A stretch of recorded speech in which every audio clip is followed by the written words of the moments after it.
안녕하세요. 저는 서울에서 직장 생활을 하는 40대 남성입니다. 한때는 사랑했던 일을 모두 잃고 삶의 의미를 찾지 못해 방황하던 사람이죠. 그런 저에게 뜻하지 않게 기적 같은 인연이 찾아왔습니다. 절망의 끝에서 만난 이 기적의 만남 덕에 지금은 사람답게 행복을 꿈꾸며 살아가게 됐네요. 그럼 지금부터 제가 어떻게 길바닥을 전전하던 노숙자 신세에서 벗어나 마음의 평화를 얻게 되었는지 그 파란만장한 인생 이야기 들려드리겠습니다. 몇 해 전 아내가 임신 테스트기를 들고 환하게 웃던 그날의 모습이 아직도 생생합니다. 홍식 씨, 2줄이야, 2줄. 그게 정말이야? 응, 드디어 우리한테도 이런 날이 왔어. 마흔을 바라보는 늦은 나이에 처음 느껴보는 기쁨으로 저희 부부는 서로를 부둥켜 안은 채 한참을 울었습니다. 아내는 감격에 겨워 울먹이며 말했어요. 홍식 씨, 우리가 드디어 해냈어. 엄마 아빠가 되는 거라고. 결혼 8년 차. 그동안 저희가 겪었던 시련은 말로 다 표현할 수 없을 정도였습니다. 인공수정을 3번이나 실패하고 시험관 시술에서도 계속 절망을 맛본 끝에 드디어 임신 테스트기에서 선명한 2줄을 보게 된 거죠. 사실 그동안 병원 피검사 결과에서 임신 반응을 보인 적은 몇 번 있었습니다. 하지만 아이가 제대로 자리 잡지 못하고 늘 심장 소리를 듣지 못한 채 실패로 끝나버렸어요. 그때마다 아내는 괴로워하며 자책했습니다. 홍식 씨, 내가 뭘 잘못해서 이렇게 된 걸까? 왜 아이가 잘 자라지 못하는 거지? 아니야. 의사 선생님도 그러셨잖아. 누구 잘못도 아니라고. 그냥 아기가 아직 우리한테 올 준비가 안 됐던 것뿐이야. 그리고 만일 우리한테 아이가 허락되지 않는다면 그것도 다 하늘의 뜻이라고 생각하자. 난 우리 둘만으로도 충분하다고 했잖아. 하지만 아내는 돌아가신 장모님과 단둘이 외롭게 살아와서 꼭 아이를 낳아 단란한 가정을 만들고 싶어 했죠. 그런데 드디어 그렇게 기다리고 기다리던 아이가 찾아온 겁니다. 5번째 시험관 시술도 실패하고 잠시 치료를 쉬기로 했는데 자연 임신이 된 거예요. 의사도 놀라더군요. 정말 축하드립니다. 이런 경우가 종종 있어요. 마음을 비우니까 오히려 좋은 결과가 있었네요. 아내는 임신 후 그 어느 때보다 조심스럽게 생활했습니다. 회사도 그만두고 집에서 안정을 취했죠. 저는 아내를 위해 매일 아침 신선한 과일을 갈아 주스를 만들어줬고 퇴근 후에는 부은 다리를 마사지해줬습니다. 그러다 하루는 종일 고민했던 말을 꺼냈어요. 여보, 우리 아기 이름 뭐로 할까? 아내는 기다렸다는 듯 대답하더군요. 희망이는 어때? 우리한테 희망이 되어줄 아이니까. 좋아. 희망아, 엄마 아빠가 기다리고 있을 테니 건강하게 태어나라. 저흰 그렇게 아이와 만날 날을 꿈꾸며 행복한 시간을 보냈습니다.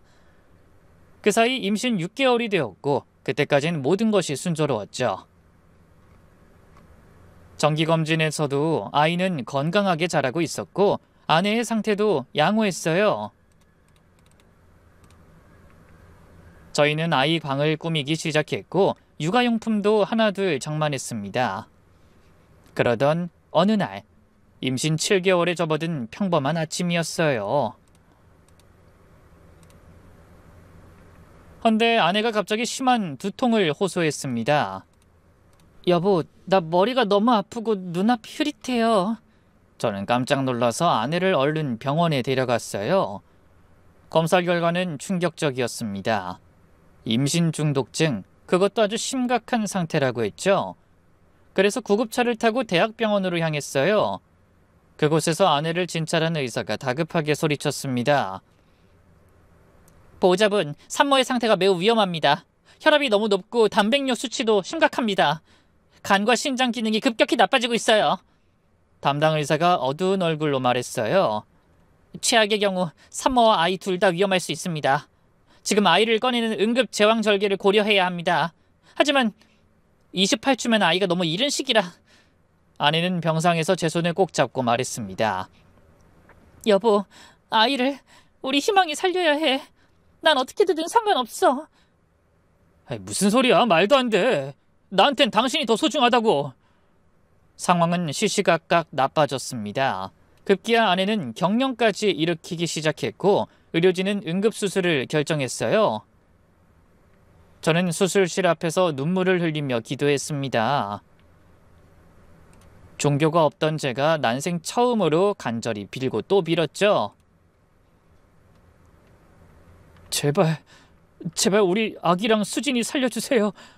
제 목숨을 가져가도 좋으니 제발 저한테서 두 사람을 데려가지 마세요. 수술 시간이 천년처럼 길게 느껴졌어요. 지옥 같은 시간이 지나고 담당 의사가 수술실에서 나왔을 때 그 표정만으로 저는 모든 것을 알았습니다. 죄송합니다. 아이는 살리지 못했습니다. 너무 이른 시기라 폐가 완성되지 않아서. 다행히 산모는 간신히 목숨을 건졌지만. 의사가 잠시 말을 멈추더니 안타까운 표정으로 더 충격적인 소식을 전했습니다. 임신 중독증으로 신장이 완전히 망가졌습니다. 앞으로는 투석을 받으셔야 할 것 같네요. 저는 그 자리에 주저앉았습니다. 하늘이 무너지는 것 같았어요. 아내가 의식을 찾은 건 한참 후였습니다. 깨어나자마자 배를 만지며 묻더군요. 여보, 우리 희망이는? 저는 차마 대답하지 못하고 고개를 저었습니다. 아내는 말없이 눈물만 흘렸죠. 그 모습이 너무 가슴 아파서 저도 같이 울었습니다. 미안해. 내가 건강했다면 어렵게 찾아온 아이 보내지 않았을 텐데. 아니야, 당신 잘못 아니야. 절대 그렇게 생각하지 마. 퇴원 후 아내는 일주일에 3번씩 투석을 받아야 했습니다. 한 번에 4시간씩 기계에 의존해 피를 걸러야 했죠. 투석을 받고 오는 날이면 아내는 온종일 침대에 누워 있어야 했습니다. 그런 생활이 반복되며 아내는 점점 무기력해지고 우울해했어요. 홍석 씨한테 난 짐만 되는 것 같아. 차라리 그때 내가 죽었어야 하는데. 그런 소리 하지 마. 당신이라도 내 곁에 남아줘서 얼마나 다행인지 알아? 수진아, 제발 우리 힘을 내보자. 하지만 아내는 날이 갈수록 쇠약해졌습니다. 투석도 점점 힘들어했고 합병증도 생기기 시작했죠. 심장도 약해지고 폐에도 물이 차기 시작했어요. 저는 더 좋은 치료법을 찾아 여기저기 수소문했습니다.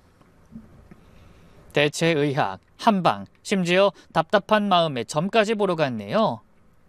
하지만 아무것도 아내의 병을 고쳐줄 순 없었습니다.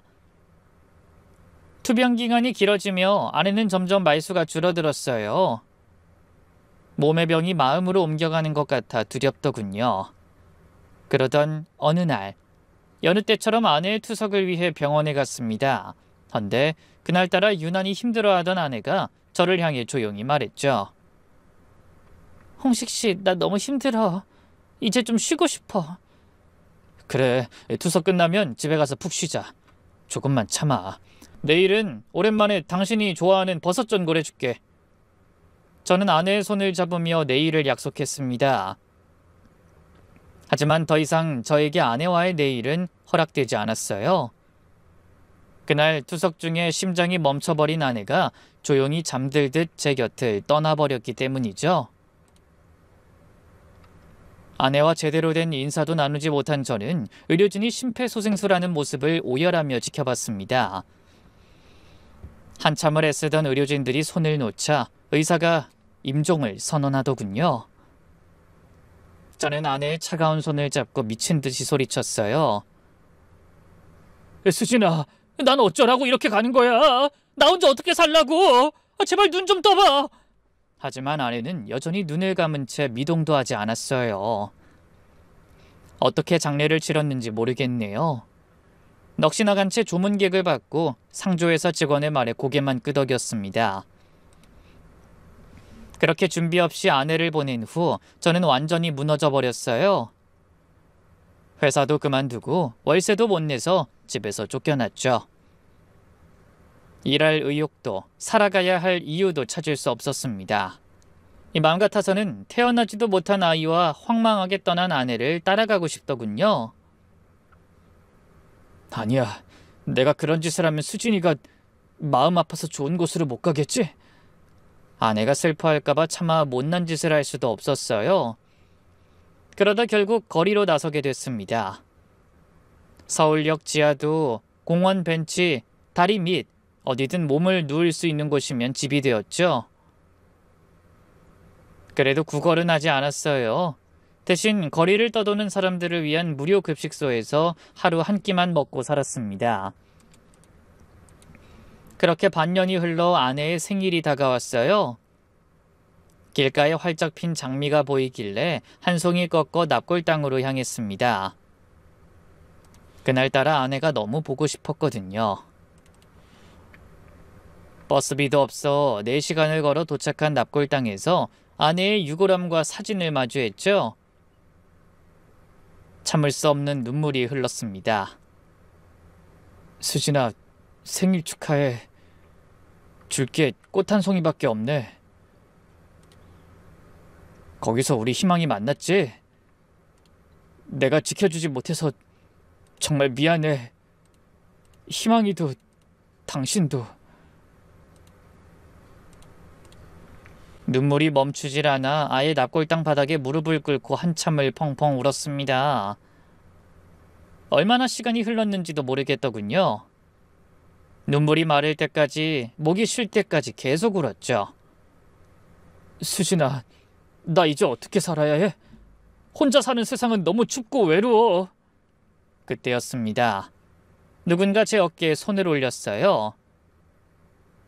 고개를 들어보니 고급스러운 검은색 양복을 입은 노신사가 서 있었습니다.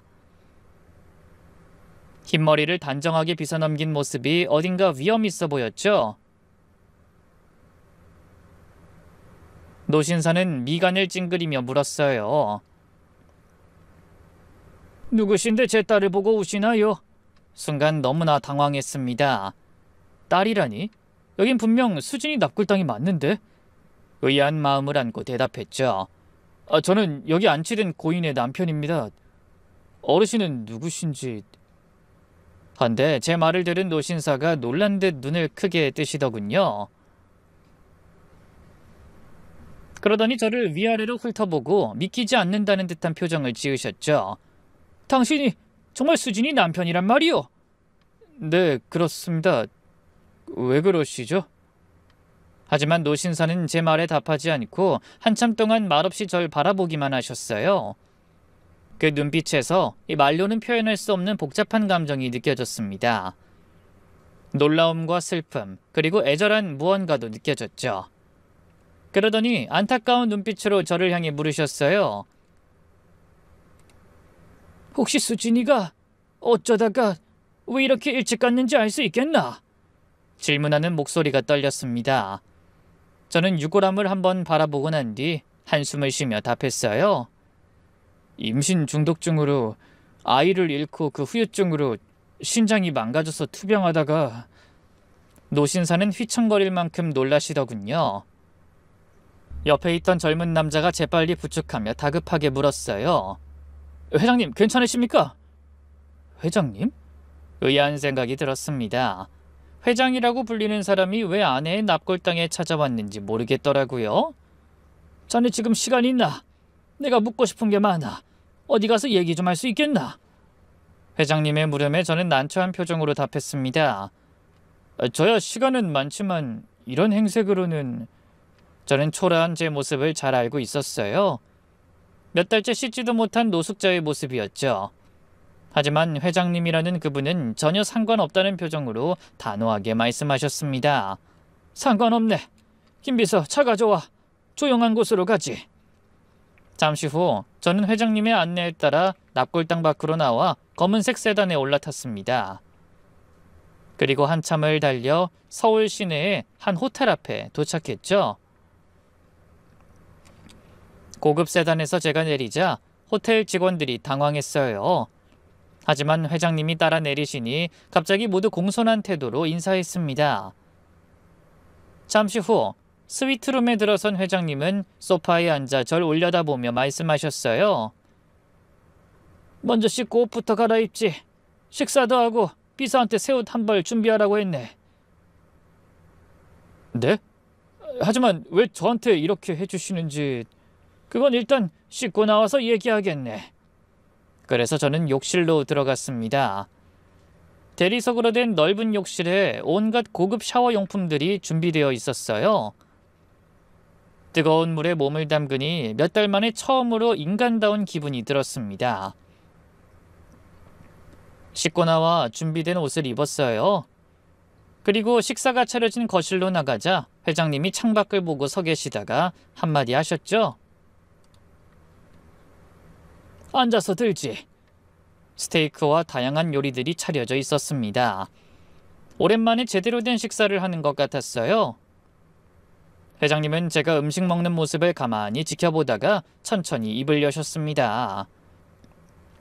수진인 내 딸이었네. 저는 숟가락을 움직이다 말고 고개를 들었어요. 네? 그게 무슨 말씀이신지.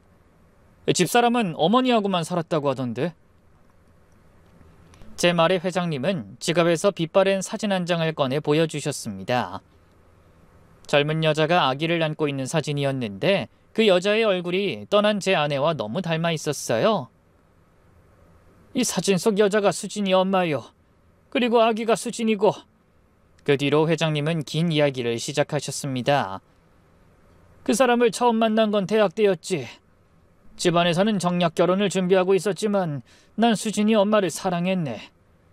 우리 학교 앞 분식집 딸이었지. 형편이 어려웠지만 그건 아무 상관없었어. 옛일이 떠오르는지 회장님의 눈가가 촉촉해졌습니다. 그 사람이 임신한 걸 알았을 땐 난 정말 기뻤네. 하지만 그걸 알게 된 우리 집에서 가만히 있을 리가 없었지. 회장님은 잠시 말씀을 멈추고 한숨을 쉬셨죠. 나한테 선택을 강요했어. 유학을 가고 정략 결혼을 받아들이지 않으면 그 사람과 뱃속의 아이가 무사하지 못할 거라고. 그때 내 아버진 진짜로 그럴 수 있는 분이었지. 전 전혀 몰랐던 사실을 듣고 깜짝 놀랐습니다. 아니 어떻게 그런 일이... 넌 어쩔 수 없이 유학을 선택했네. 그리고 그 사람한테 편지를 남겼지. 숨으라고. 제발 꽁꽁 숨어 아이를 꼭 낳아 잘 키워달라고. 그리고 연락하면 내가 돌아와서 꼭 찾아가겠다고. 회장님의 목소리가 떨렸습니다. 아이를 낳고 얼마 안 됐을 때까진 연락이 됐어. 그때 이 사진을 받았지. 하지만 우리 집에서 눈치를 챘는지 그 사람이 나한테도 연락하지 않고 자취를 감췄네. 난 몇 년 후 돌아와서 그 사람과 아이를 찾았지만 쉽지 않았어. 전 전혀 몰랐습니다. 수진이는 어릴 때 아버지가 돌아가셨다고 알고 있었는데. 그럼 그 납골당은 언제 어떻게 알게 되신 건지. 얼마 전에야 겨우 찾았네. 그 사람이 우리 집에서 절대 찾을 수 없게 하려고 이름도 바꾸고 지방 소도시에서 죽은 듯이 산 모양이더군. 그렇게 혼자 애를 키우면서 고생만 하다 먼저 떠나다니. 그 사람이 떠나고 나서 애 혼자 서울로 와서 고학으로 대학을 나왔다고 들었네. 저는 고개를 끄덕이며 말했습니다. 맞습니다. 아르바이트 하면서 대학 다니느라 2년제를 4년 만에 졸업했다고 하더라고요. 제 말을 들은 회장님은 눈물을 닦으셨죠. 수진인 끝까지 자기가 내 딸인 줄 몰랐겠지. 애 엄마가 철저히 숨겼을 거야.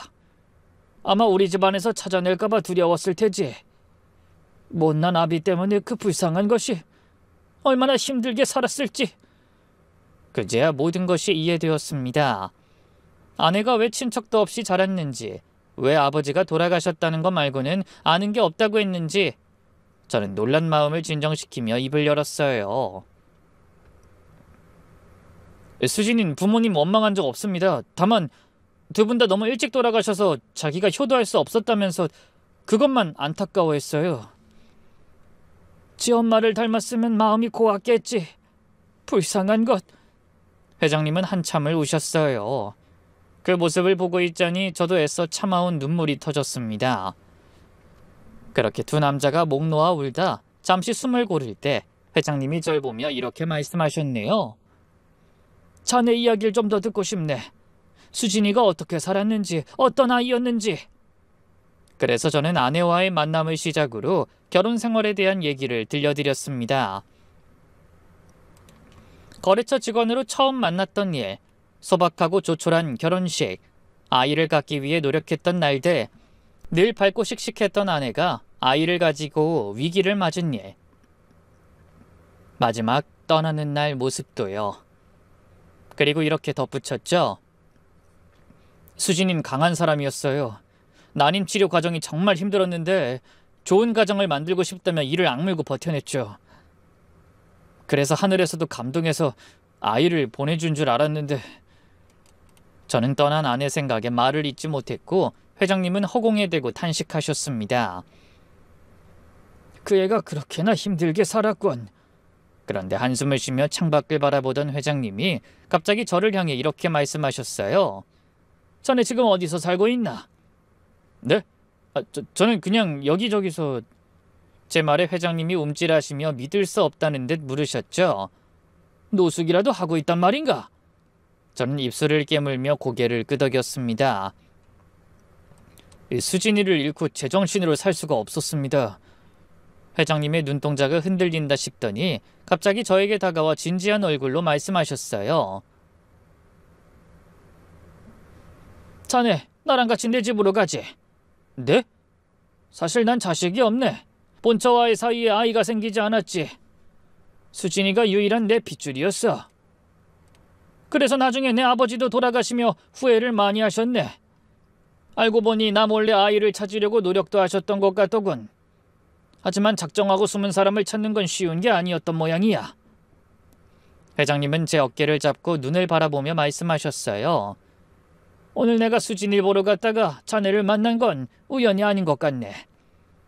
내가 지켜주지 못한 딸을 자네가 지켜주려 노력했으니 이번엔 내가 자네를 도와주고 싶어. 아마 수진이도 하늘에서 기뻐할 걸세. 그래야 나도 나중에 수진이를 떳떳하게 볼 수 있을 것 같아. 너무나 뜻밖의 제안에 저는 어떻게 반응해야 할지 몰라 말을 더듬었죠. 하지만 회장님, 저 같은 사람이 어떻게 회장님 곁에...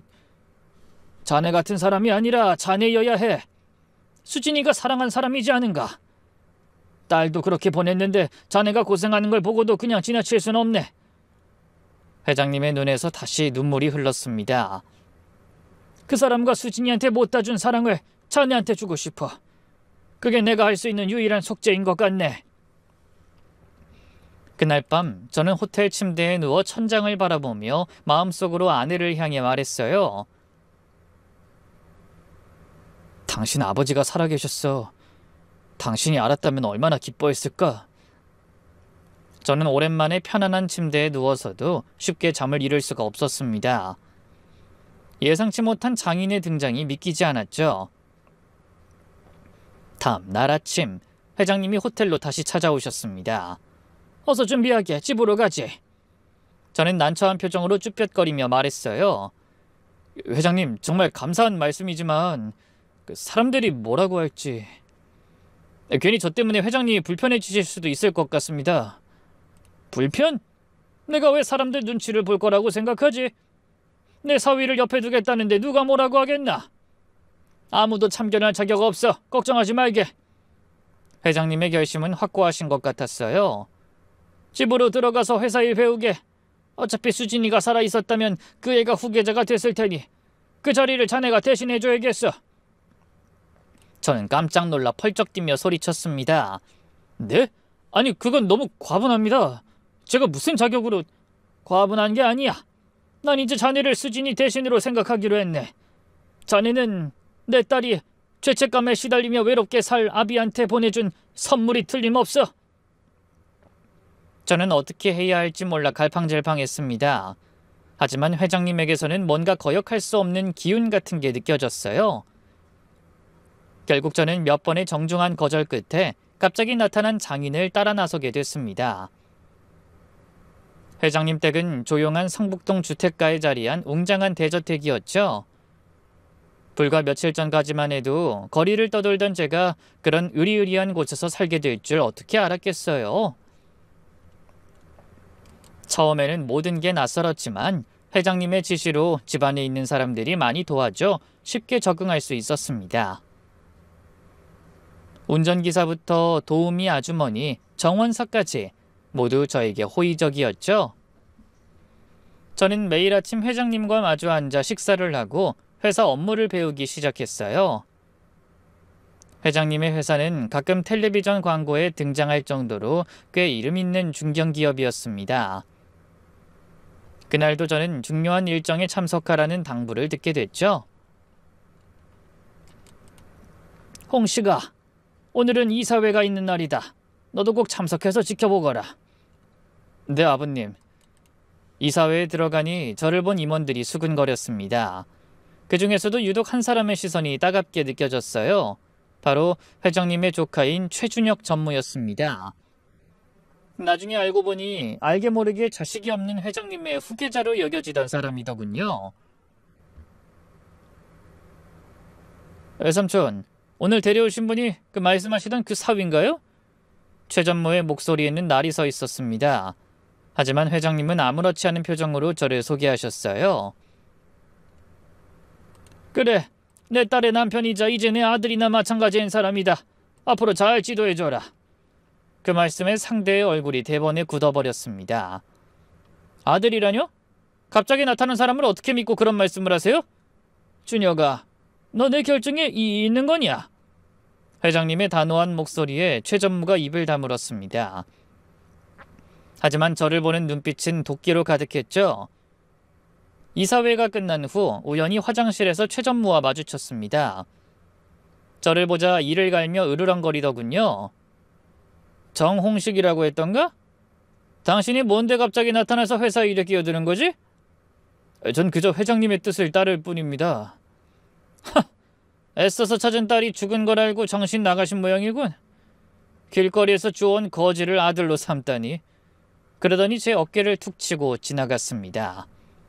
조심하는 게 좋을 거야. 회장님 옆자리가 얼마나 위험한 자리인지 곧 알게 될 테니까. 자신을 회장님의 후계자라고 믿고 있던 남자에게 저는 눈의 가시가 틀림없었어요. 아무리 그렇다고 해도 저에 대해 잘 알지도 못하면서 너무 적대감을 드러내는 것 같아 당황스럽더군요. 그런데 얼마 후 그런 협박이 그저 빈말이 아니었다는 걸 깨닫는 일이 일어났습니다. 일주일 후 회장님과 저녁 식사를 하고 있는데 김 비서가 급하게 뛰어들어왔어요. 회장님, 회사에 이상한 소문이 퍼지고 있습니다. 무슨 소문? 정 실장이 따님이 살아있을 때부터 다른 여자와 불륜 관계였다는. 저는 깜짝 놀라 벌떡 일어섰습니다. 그게 무슨 헛소리입니까? 말도 안 됩니다. 하지만 회장님은 크게 동요하지 않고 말씀하셨어요. 일단 앉거라, 홍씨가. 그러더니 침착하게 김 비서에게 물으셨습니다. 소문의 출처가 어디지? 상대가 도대체 누구라는 거야? 유미라라는 여자입니다. 강남의 한 룸사롱에서 일한다고 하는데 정 실장과 예전부터 내연 관계였다고 주장하고 있습니다. 김 비서는 서류 봉투를 내밀었습니다. 안에는 사진이 한 뭉텅이가 들어있었는데 저와 어떤 여자가 함께 찍힌 사진들이었어요. 하지만 저는 그 여자를 본 적도 없었죠. 저는 억울한 마음에 손까지 떨며 외쳤어요. 이건 조작입니다. 저는 이 여자를 본 적도 없어요. 회장님은 사진을 자세히 살펴보셨습니다. 홍씨가 진정해라. 나도 너를 의심하진 않는다. 문제는 이런 소문을 어디서 만들어냈냐는 거야. 그러더니 비서를 향해 말씀하셨어요. 내일 당장 그 여자 데려와. 왜 이런 짓을 벌인 건지 직접 들어보자. 다음날 문제의 여자가 찾아왔습니다. 짙은 화장에 화려한 옷차림을 한 여자였죠. 저는 정말 처음 보는 얼굴이었습니다. 회장님은 눈을 번뜩이며 물으셨어요. 당신이 유미라 씨요? 회장님의 눈빛에 압도당한 여자가 조금 주춤하는 게 보였지만 이내 여유를 되찾고 웃으며 대답했죠. 네, 회장님. 저는 부인이 살아있을 때부터 정홍식 씨와 만나온 사람입니다. 여자는 능청스럽게 거짓말을 하더군요. 홍식 씨가 부인이 아파서 힘들다고 하소연하면서 저희 가게에 자주 찾아왔어요. 절 보면 위안이 된다고 했거든요. 그러면서 깊은 관계가 됐습니다. 저는 기가 막혀 목소리를 높일 수밖에 없었습니다. 거짓말하지 말아요. 난 당신 본 적도 없어요. 여자는 소리치는 저를 보며 조롱하듯이 입꼬리를 올리고 말했죠. 오빠, 부자 장인 만났다고 잊어서 날 모른 척하는 거야? 마누라 죽으면 나랑 다시 시작하고 싶다고 했잖아. 그래서 난 매일 오빠 연락만 기다렸는데 어떻게 갑자기 이렇게 잠수 타버릴 수가 있어?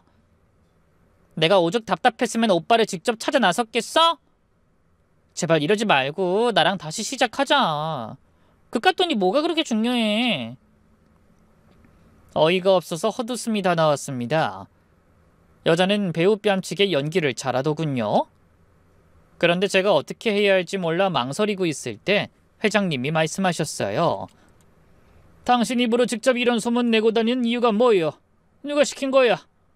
하지만 여자는 눈 하나 깜빡하지 않고 거짓말을 했습니다.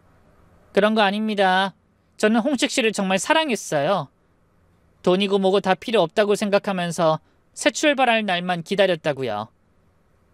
홍식 씨가 항상 입버릇처럼 자기 마누라 때문에 불행하다고 했거든요.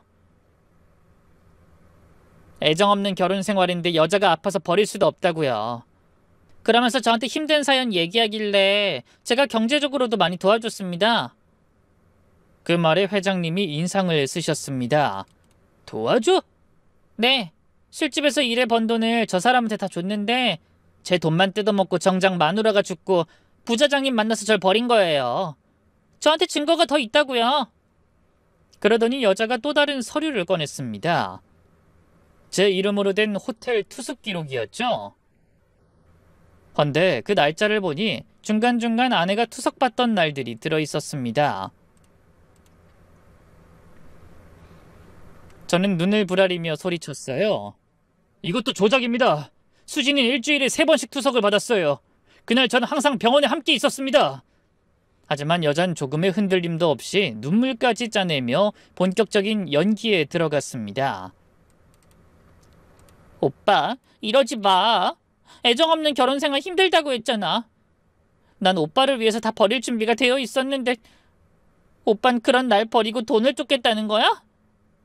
저는 너무 화가 나 주먹을 꽉 쥐고 여자를 향해 달려가려 했어요. 이 여자가 정말... 하지만 김 비서가 저를 말렸죠. 실장님, 진정하세요. 회장님은 여자를 한참 동안 물끄러미 바라보다 입을 여셨죠. 그래서 당신이 원하는 게 뭐예요? 그러자 여자가 뭔가 반응이 왔다는 듯이 눈을 빛내며 대답했습니다. 전 그저 흥식 씨를 되찾고 싶었을 뿐이에요. 제발 부탁드려요. 저 남자가 정신 차리고 제자리로 돌아올 수 있도록 도와주세요. 기가 막혔습니다. 눈물까지 철철 흘리며 말하는데 그 모습을 마주하면 정말 저를 천하의 파렴치한으로 볼 수밖에 없을 것 같더군요. 하지만 회장님의 눈빛에서는 아무것도 읽을 수가 없었어요. 그저 조용하고 단호하게 말씀하셨죠. 알았으니 돌아가서 기다리도록 해요. 여자가 떠난 후 회장님은 깊은 생각에 잠기신 것 같았어요. 저는 답답한 마음에 한숨을 쉬며 입을 열었습니다. 아버님, 절 믿어주세요. 전 정말 저런 여자 본 적도 없습니다. 흥씨가 일단 조사를 해보자. 진실은 반드시 밝혀질 거야. 하지만 며칠 후 더 큰 문제가 터졌습니다. 최 전무가 임원회의를 소집한 겁니다. 오늘 긴급 임원회의를 요청한 이유는 정홍식 실장의 도덕성 문제 때문입니다. 아시다시피 정 실장은 회장님의 후계자로도 거론되는 인물이죠. 그런 사람의 도덕성 문제는 회사의 존폐에도 큰 영향을 미칠 수 있는 아주 민감한 사안입니다. 그러더니 임원들 앞에서 유미라의 증언과 자료들을 공개했습니다.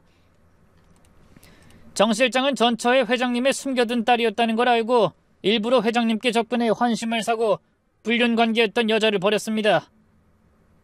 아내가 생사를 오갈 때 내연녀와 이런 호텔에나 드나들었던 인간이 어떻게 한 회사의 미래를 책임지겠습니까? 그 말에 임원들이 수근거리더니 한마디씩 내뱉었어요. 최 전무 말이 맞습니다. 도덕성에 문제가 있는 사람은 나중에 주가에도 악영향을 미칠 수 있어요. 회장님도 이제 판단력이 흐려지신 것 같습니다. 아예 저런 파렴치하는 후계자는커녕 아예 사회적으로 매장되도록 만들어야 합니다. 그때 이 말을 가만히 듣고 계시던 회장님이 버럭 소리를 지르셨습니다. 아직 조사 중인 사안을 가지고 뭐하는 짓들이야? 최 전무는 그런 회장님이 답답하다는 듯 인상을 쓰며 말했어요. 회장님, 증거가 이렇게 명백한데 무슨 조사가 더 필요합니까? 저런 남자를 사위랍시고 곁에 두신 것부터가 실수였습니다. 인정하시고 내보내세요. 말을 마친 최 전무는 몸을 돌려 임원들을 바라보며 다시 말을 시작했어요. 여러분, 우리 회사의 미래를 위해서라도 이 문제는 절대 그냥 넘어갈 수 없습니다. 여러분이 청춘을 바쳐 이끌어온 회사가 저런 인간 때문에 좌지우지 되는 걸 지켜볼 수는 없잖아요. 회의가 끝난 후 저는 참담한 표정으로 회장님께 말씀드렸습니다. 아버님, 제가 떠나는 게 좋을 것 같습니다. 괜히 저 때문에 아버님의 입지에도 문제가 생기실 것 같아요. 그게 무슨 소리야? 내가 널 의심한다고 생각하니? 그건 아닙니다. 하지만 저런 소문이 돌기 시작하면 회사와 아버님의 이미지에도 좋을 게 없을 것 같습니다. 홍씨가, 나는 사람 보는 눈이 있다. 네가 그런 사람이 아니라는 걸 알기 때문에 내 옆에 둔 거야. 이건 분명 준혁이가 꾸민 일일 거다. 지금 내가 여러 가지 증거를 찾고 있으니 조금만 기다려라. 그런데 며칠 후 최 전무가 저를 자신의 사무실로 따로 불렀습니다. 그러더니 마치 전쟁에서 승리한 장수처럼 여유로운 미소를 지으며 이렇게 말했어요. 정홍식 씨, 이제 그만 포기하는 게 어때? 그게 무슨 말씀이신지. 당신이 자진해서 사라져 준다면 더 이상 문제는 없을 거야. 위자료도 줄 수 있어. 최 전무는 척 봐도 돈 뭉치가 분명한 봉투를 제 앞에 던지며 말했어요. 이거 받고 조용히 사라지는 게 좋을 거야. 저는 봉투를 밀어냈습니다. 전 돈 때문에 여기 있는 게 아닙니다. 말 같지도 않은 소리. 그럼 뭐 때문이야? 설마 진짜 그 늙은이를 아버지로 생각한다는 웃기는 소리 할 생각이면 집어쳐. 회장님은 이제 저한테 하나뿐인 가족입니다. 이깟 돈으로 마음대로 할 수 있는 사이가 아니라고요. 최 전무는 팔짱을 낀 채 콧방귀를 뀌었어요. 그래, 감동적이군. 하지만 며칠 안에 당신은 어차피 쫓겨날 거야. 이 사회가 움직이면 그 노인네도 더 이상 당신을 싸고 돌 수만은 없을 테니까. 그렇게까지 해서 이 회사를 차지하고 싶은 겁니까? 당연하지.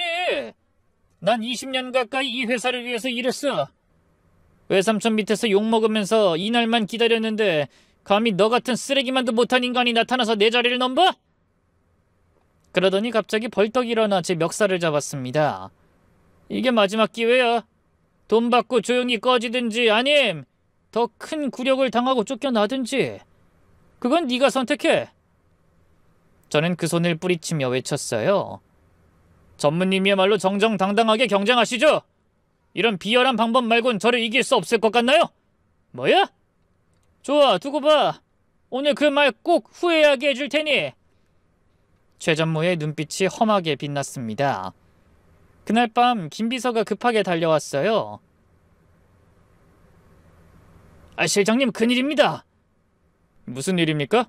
그 유미라라는 여자가 증권가 찌라시에 소문을 퍼뜨리려고 하는 정황을 잡았습니다. 뭐라고요? 명백한 허위 사실인데 그런 짓을 한다고요? 어차피 말 많은 증권가에서 진실은 중요하지 않습니다. 소문이 퍼지기 시작하면 걷잡을 수 없을 거예요. 저는 다리에 힘이 풀렸습니다. 괜히 저 때문에 회사와 회장님까지 구설에 오르내릴 게 걱정됐죠. 회장님은 서재에서 절 기다리고 계시더군요. 홍실가, 앉거라. 아버님, 죄송합니다. 저 때문에 이런 일이... 증권가에까지 소문이 퍼지기 전에 제가 떠나는 게... 미안한 건 나다. 준혁이 녀석이 이렇게까지 나올 줄은 몰랐구나. 그러더니 회장님이 갑자기 제 손을 잡으셨습니다. 걱정하지 마라. 난 널 믿고 어떻게든 억울함을 풀어줄 테니까. 아버님, 너는 내 딸이 선택한 남자야.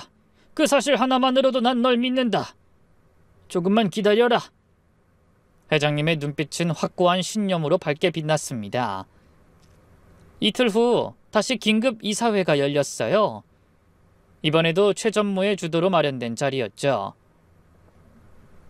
평소보다 많은 임원들이 참석했고 분위기는 살벌했습니다. 최 전무는 자신만만한 표정으로 앉아 있었고 저는 최 회장님 옆에 긴장한 채 앉아 있었죠. 먼저 발언권을 잡은 최 전무가 거침없이 이야기 시작했어요. 오늘 이사회를 연 이유는 최근 퍼지고 있는 회장님 측근에 대한 불미스러운 소문 때문입니다. 다들 소문을 들어서 어느 정도 아시고 계실 거라 생각합니다.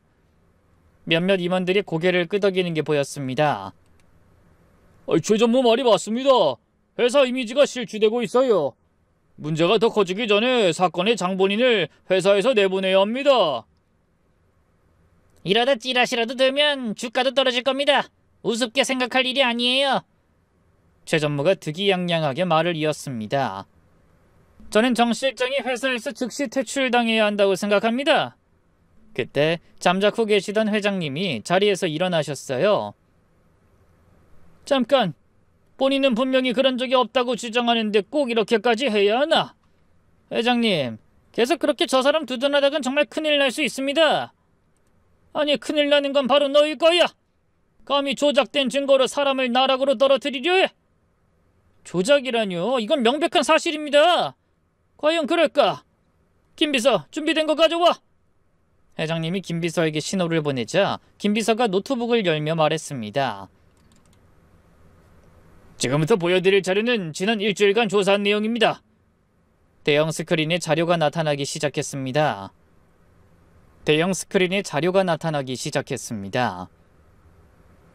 먼저 유미라 씨가 제출한 호텔 투숙 기록부터 보겠습니다. 해당 일자에 정홍식 실장과 함께 있었다고 주장했는데 사실은 달랐습니다. 김비서가 다음 자료를 띄웠습니다. 같은 날 같은 시각 대학병원 CCTV 영상입니다. 유미라 씨가 정 실장과 호텔에 있었다고 주장한 시각에 정홍식 실장은 투석하는 자신의 부인 곁을 지켰습니다. 화면에는 제가 아내의 휠체어를 밀고 투석실로 들어가는 모습이 나오고 있더군요. 정홍식 실장은 그날 오후 2시부터 6시까지 병원에 있었습니다. 호텔 체크인 시간과 겹칩니다. 비단 이날만이 아닙니다. 김비서는 유미라가 주장한 날짜의 병원 기록을 보여줬고 저는 항상 아내 곁에 있었죠. 최 전무의 얼굴이 굳어졌습니다. 이뿐만이 아닙니다. 유미라 씨가 증거로 제시한 사진들도 조작되었다는 전문가의 의견이 적힌 확인 문서입니다. 전문가의 분석 자료가 화면에 떴습니다. 사진이 명백한 합성이라고 결론 내렸더군요. 이런 조작을 누가 지시했을까요? 김비서가 다음 자료를 띄웠습니다. 모자를 쓴 남녀가 지하 주차장에서 은밀하게 커다란 상자를 주고받는 CCTV 영상이었어요. 유미라의 아파트 지하 주차장에서 최준혁 전무가 의문의 상자를 건네는 모습이 찍혀 있었습니다. 최 전무 비서의 증언으론 저 일이 있기 전 최 전무가 현금으로 1억을 준비하라고 했다더군요. 순간 회의장이 술렁거렸습니다.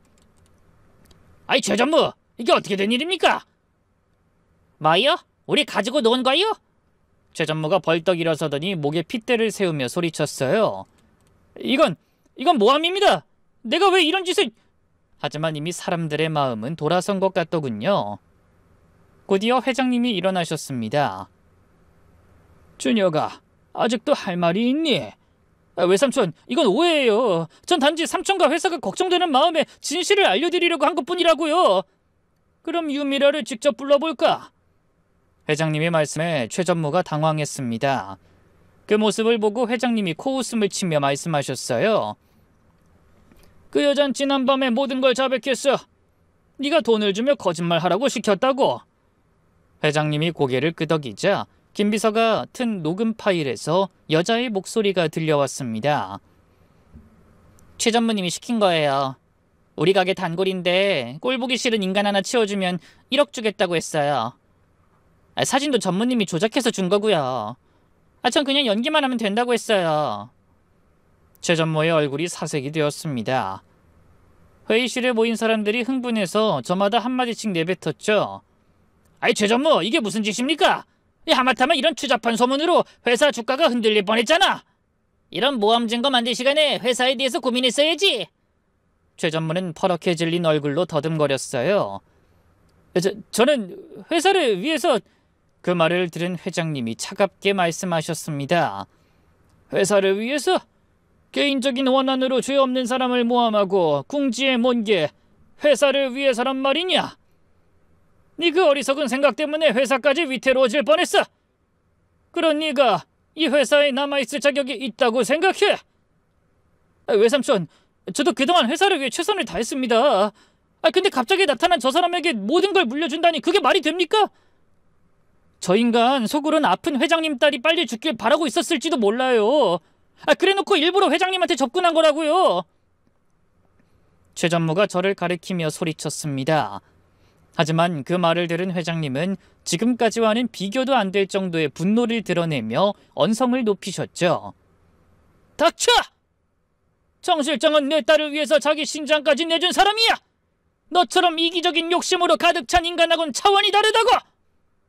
순간 장내가 찬물을 끼얹은 듯 조용해졌습니다. 최 전무의 얼굴에도 당황한 빛이 역력했어요. 하지만 그보다 더 놀란 건 바로 저였죠. 저는 한 번도 회장님에게 제가 아내에게 신장을 이식했었다는 사실을 말한 적이 없었거든요. 혹시 여러분도 놀라셨나요? 그렇습니다. 전 죽어가는 아내를 그냥 두고 볼 수 없었어요. 그래서 아내를 살리기 위해 신장 이식에 대해 알아보고 검사도 받았습니다. 다행히 저와 아내의 조직 적합성이 맞는다고 하더군요. 그래서 아내에게 신장을 떼어줬어요. 하지만 처음에 이 사실을 알게 된 아내는 격하게 이식을 거부하기도 했죠. 홍식 씨, 그럴 필요 없어. 나 때문에 당신까지 위험하게 할 순 없어. 우린 부부잖아. 내가 아프면 당신은 모른 척 할 거야? 내 걱정이 되거든. 이식받고 빨리 건강해져. 그게 날 위하는 일이야.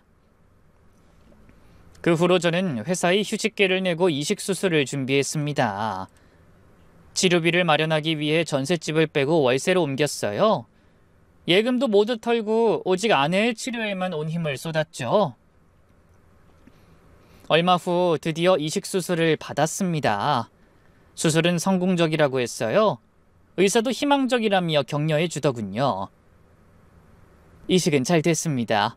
이제 경과를 지켜봐야겠지만 별 문제 없이 회복만 잘하면 정상적인 생활 가능할 겁니다.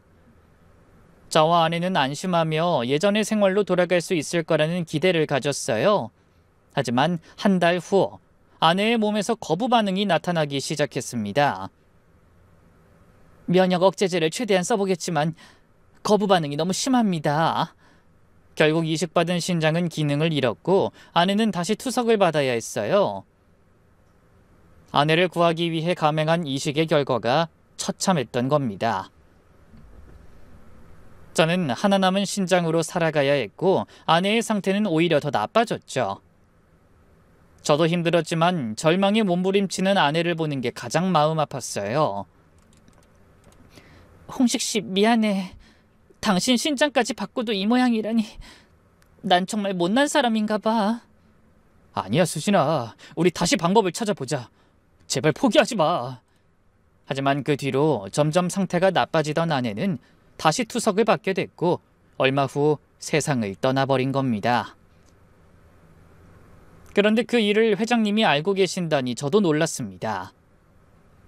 떠올리는 것만으로도 가슴 아픈 기억이라 아내가 떠난 후 한 번도 입 밖에 낸 적이 없는 일이었거든요. 제가 아내에게 신장을 이식했다는 말을 듣자 최 전무는 인상을 찌푸리며 이해할 수 없다는 듯 말했어요. 하지만 피 한 방울 안 섞인... 그 말에 회장님이 이를 갈며 말씀하셨죠. 그래, 넌 그렇게 말할 줄 알았다. 너 같은 인간은 절대로 생각도 하지 못할 일이지. 하지만 정 실장, 아니 내 사위는 사랑하는 부인을 위해서 못할 일이 없는 사람이었어. 내 딸의 치료를 위해 전 재산을 바치고 회사도 그만뒀지. 내가 저런 사람을 믿지 않으면 누굴 믿는다는 말이냐? 이불은 회사를 위하는 척하면서 뒤로 비열한 짓이나 꾸미는 너를 믿으라고? 최 전무의 눈동자가 흔들렸습니다. 비열한 짓이라뇨? 그게 무슨 말씀이세요? 제가 뭘 어쨌다고? 저는 20년 가까이... 그때 김 비서가 입을 열자 화면에 회계 자료가 나타났습니다. 지난 7년간 최 전무의 횡령액이 무려 100억에 달합니다. 서류만 존재하는 가짜 회사와 거래처를 만들어 회사 자금을 빼돌린 뒤 해외에서 자금 세탁한 정황을 포착했습니다. 놀란 최 전무는 입만 번긋거렸어요. 뭐라고 변명하고 싶어하는 것 같았지만 화면에 나타난 증거들이 너무나 분명했습니다. 이사회에 모인 모든 사람이 경악했죠. 전부 최 전무를 노려보며 소리쳤어요. 이런 파렴치한... 회사를 좀먹는 기생충이었군. 궁지에 몰린 최 전무는 무릎을 꿇었습니다. 외삼촌, 제가 잘못했습니다. 한 번만 용서해 주세요. 용서? 회장님은 조카를 차가운 눈빛으로 내려다보셨습니다. 감히 내 뒤에서 이런 짓을 벌여놓고 용서라는 말을 입에 담아? 그런 주제 이불은 회사를 위하는 척 가증을 떨어? 외삼촌, 김 비서 당장 고발해! 횡령, 배임, 명예훼손, 무고죄 할 수 있는 건 전부 다! 네, 회장님. 최 전무는 눈물이 범벅이 된 얼굴로 회장님에게 매달렸어요. 하지만 회장님이 눈길도 주지 않으시자 이번엔 저에게 달려와 또 무릎을 꿇었습니다. 정 실장님, 제가 잘못했습니다. 괜한 질투심에 눈이 멀어서 다시는 이런 일 없을 겁니다. 제발 좀 도와주세요. 일어나세요. 본인이 저지른 일에 대한 책임은 본인이 져야죠. 잠시 후 신고를 받고 출동한 경찰이 최 전무를 끌고 나갔습니다. 그날 저의 죄를 논하기 위해 열린 이사회에서 정작 파국을 맞은 건 최 전무였죠. 외삼촌! 제발 용서해 주세요. 사실 20년 세월 이렇게 끝낼 순 없어요. 하지만 아무도 돌아보지 않은 채 최 전무의 절규가 멀어져 갔습니다. 그렇게 소란스러운 이사회가 끝난 후 회장님과 저는 집으로 돌아와 소파에 마주 앉았어요. 홍 씨가 그동안 마음고생 많았지? 아닙니다. 아버님이 더 힘드셨죠. 괜히 저 때문에. 아니 무슨 소리냐? 준혁이 녀석이 언젠간 사고 칠 줄 알았다. 네가 아니었어도 문제를 일으켰을 거야. 회장님이 한숨을 보며 말씀하셨어요. 사실 준혁이를 후계자로 생각한 적은 없었다. 욕심만 많고 능력은 부족했으니까. 당장 다른 대안이 없어서 그냥 지켜보고 있었던 거지. 그래도 오랜 시간 함께 일한 조카인데 피가 뭐 그리 중요하냐? 준혁이는 날 외삼촌이라고 불렀지만 진심으로 존경한 적은 없었다. 그저 내 재산만 노렸지. 그러니 저런 간 큰 짓을 벌인 것 아니겠니? 회장님이 저를 똑바로 바라보셨습니다. 하지만 넌 달라. 사랑하는 사람을 위해서 자신을 희생할 줄 아는 사람이지. 그건 생각만큼 쉽지 않은 일이야. 그래서 난 내일 너를 내 후계자로 공식 발표할 생각이다. 너 같은 희생정신을 가진 사람이 진짜 회사를 이끄는 사람이 되어야 한다고 생각하거든. 하지만 전 그 말씀을 정중히 거절했어요. 아버님, 그 말씀은 너무나 감사하지만 솔직히 저한테는 그만한 능력이 없습니다.